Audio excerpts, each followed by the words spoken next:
ကိစ္စတော့များကြုံတွေ့ကြရပြီရှင်မှာမြက်အရင်ပင်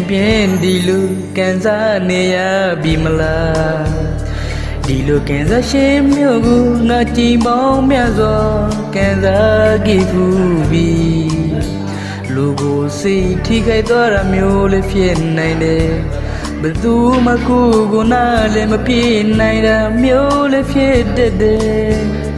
ကိုမြဲရင်စိတ်ပြင်းနေပြီလို့ငါထင်ပါတယ်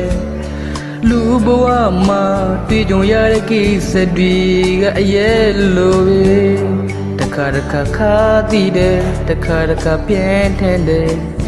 ဒီလိုအရေးသမျိုးတွေကိုမြေရောငါပါအနေနဲ့အမြင်တွေ့ကြုံခဲ့ကြရမှာပဲလေအေးတဲ့ရကနေဆွေရတီးချနေတော့လည်းဖြစ်ကောင်းဖြစ်လိမ့်မယ်